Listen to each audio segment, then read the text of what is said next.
Rapzilla. My name is Joshua, DJ Essence. Started Lamp Mode Recordings and work with some of the best, my favorite artists, and it's a privilege and a joy to serve the Lord in this way. And would have never known or planned on this. I didn't conceive this. I didn't make this up. I had no desire to be where I'm at in terms of like using, I guess the Lord using music for Himself and to spread His fame like He is. But yeah, I DJ, produce, and do a lot of engineering, mixing, mastering, and a lot of the behind the scenes kind of big picture stuff for Lamp Mode. At Lamp Mode, we are working on a few different projects right now. So first and foremost, we have this compilation we're working on called The Church, which is seeking to elevate and inform and give our audience the ability to critique and discern, like what do we use to value and look at and to discern what is a healthy local church. Because especially in our contingent and in the urban community, and I think just amongst young people in general, we can adopt the world system of like what do we see as valuable for church. So we look at things like youth programs, we look at things like types of music, the people that it draws, things that can be important but they're not of utmost importance when it comes to when I'm 80, is that what I'm going to be concerned about? And when I stand before the judgment seat of Christ, will I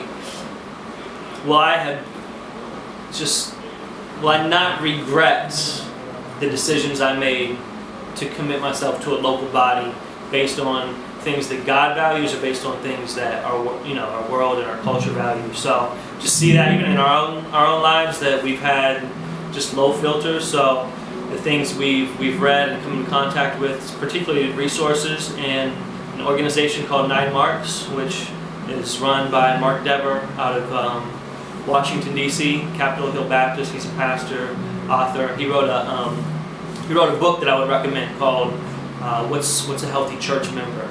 And he gives essentially 9 marks, which is what the organization is based off of, 9 marks of a healthy church. And so some of those would be expository preaching. Church is founded on like eldership, so a doctrine of eldership, church membership, church discipline, like a healthy view of the gospel, and then there's a few others. So we're trying to package those in song form so that it's almost like a translation of that book so that people understand and they're able to kind of glean from this material. But if they don't want to read the material, then they can just listen to the album and see, okay, this is something I can use and a lens I can put on to say, is this church healthy for me? And so we just really want to connect like our audience with the people that we enjoy. These just really well-respected authors that are doing a lot for the faith and for like evangelicalism at large. And we feel that if that's the least we can do, then like we're successful. So that's one album we're doing. It's The Church. Is going to have all of our guys on it. Triple E is going to be on it. Flame is going to be on it. A few others, maybe Azriel from Kansas City, who's doing a great job pastoring his own church. So that's one thing. Jason's working on an album. I know Shai is writing. He's doing a 5-month kind of hiatus while he's doing an internship with Mark Dever in D.C. and learning more about just eldership and what it looks like to be a part of a church. I know Stephen Levite is working, and it's been a long time, so we're looking at him coming out, I think, in the fall, which would be dope. And he's going to have a crazy album.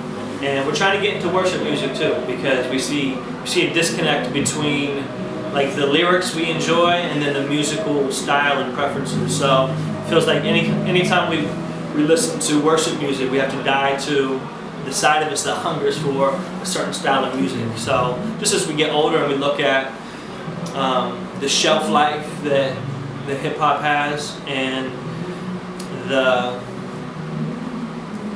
the fact that it can't reach a large audience. I mean, it's definitely amazing for what it is, but when you look at some of the hymns that have been passed down throughout the centuries, like they've stood a certain test of time, and we just see the value in that, like for the particular edification and worship of God through corporate singing. Like that's something that He's ordained for Himself and has a lot of value. So we just see that as a gap that no one's really filling, and it's definitely been heavy on Shai's heart. And as he kind of looks at like what's next after hip hop, still transitioning into that and some more exploring.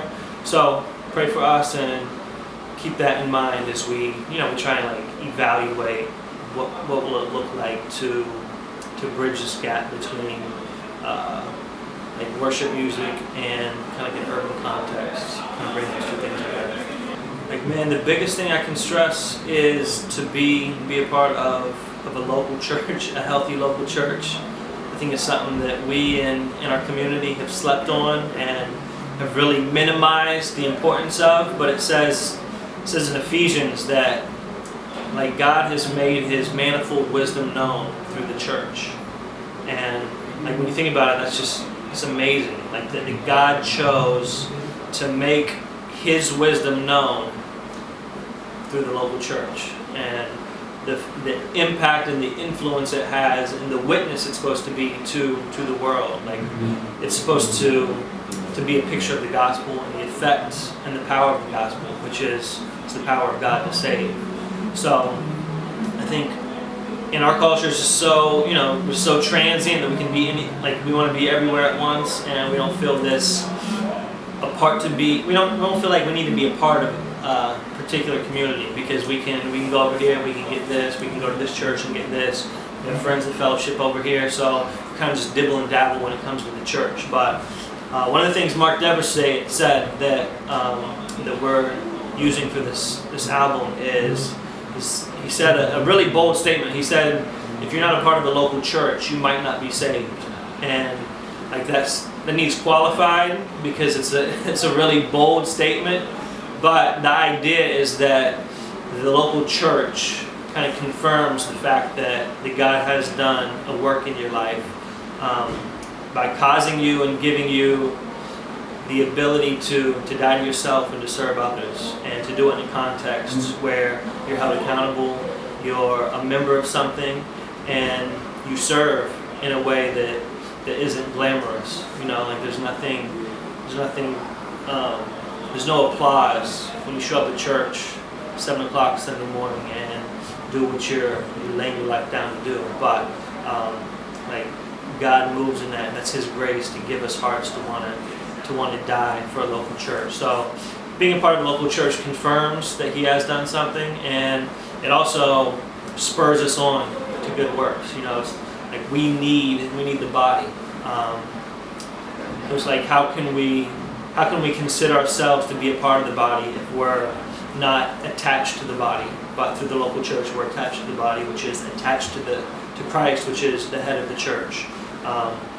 So just say, examine yourself if you're not a part of the local church, and consider the benefits that it has, but not only on a pragmatic level, that it does do something for you, but it's actually like we're commanded to be a part of the local fellowship and not to forsake, the fellowship of the brethren. So that would be an exhortation, and just there's nothing more glorious on this side of heaven than like being a part of what the early church had. We see in Acts, sharing everything they had together, devoting themselves to the apostles' teaching, breaking of bread, and prayer. It's just God's way of spreading His fragrance throughout the earth. So we need that. Yes.